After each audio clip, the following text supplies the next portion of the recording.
annual Halloween shindig, which was a far cry from normal, their stuffy dinner parties usually ended by 9:30 p.m. But unfortunately, her parents were away on a 2-week cruise, leaving her youngest sister, Grace, home alone to prepare for her freshman year in college that was still 2 months away. As Ava turned onto the familiar cul-de-sac, she was a little taken aback by the cliché of the scene at the end of the street. It looked like something straight out of a bad teenage movie, where the characters attend a party that gets out of control. Cars lined the long driveway to the house, parked haphazardly in the manicured hedges and on her mother's well-cared-for flower beds. Underwear now adorned the garden statues. With no more room in the driveway, a yellow sports car parked in the curve of the street, blocking a fire hydrant, and an old car with a faded blue paint job had jumped the curb and was sitting with 2 wheels next to one of the brick pillars at the entrance and 2 wheels still on the street. Amazingly, the for sale sign still stood intact. However, when she stopped in front of it, she saw that someone had drawn a mustache on the agent's face on the sign. Her face. Ava shook her head when a roll of toilet paper was fired through the air from the window above the front entrance of her family's traditional brick Tudor. I'm going to kill her, she thought, as she pulled her Prius into Mrs. Martin's circular drive and parked right outside her front door. The tiny woman was waiting for her as she got out of the car. I didn't know what else to do, Ava. I didn't want to call the police, but this has to end. Oh, it's a good thing the Clarks are out of town.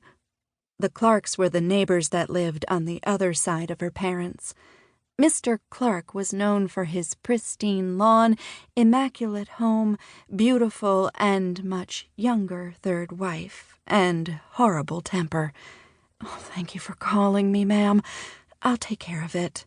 She reassuringly patted the elderly woman on the shoulder. You go back inside now. She waited until the neighbor had made it safely back inside before turning to the task at hand, beating the shit out of her sister. Ava shook her head the whole time she marched up the driveway to her prestigious real estate listing and parents' tutor, keys in one hand, cell phone in the other.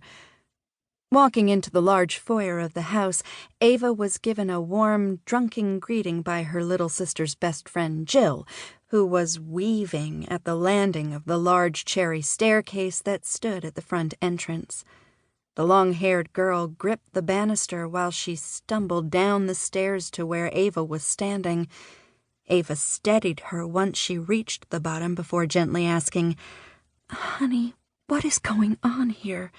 We're having one last hurrah with our class, the intoxicated friend shouted and raised her red plastic glass as if giving a toast. Jill, listen to me. Where is Gracie? Oh, she's around here somewhere, Jill slurred as she motioned with her glass, spilling beer everywhere, then abruptly sat down on the steps. You stay here. I'll be right back. Ava surveyed the house. Beyond the staircase, every seat in the living room was occupied, and she could hear loud music and noisy, indistinct chatter coming from the kitchen. At that moment, she was very glad her parents had heeded her advice and removed the valuables while the house was being shown to potential buyers.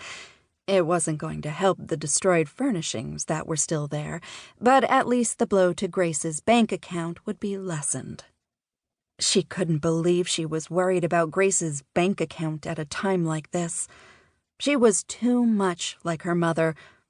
Grabbing the arm of the next young man who walked by, she asked, Do you know where Grace is? He grabbed her hand and started stroking it. Hey, beautiful. It doesn't matter where she is. Come have a drink with me. She couldn't believe it.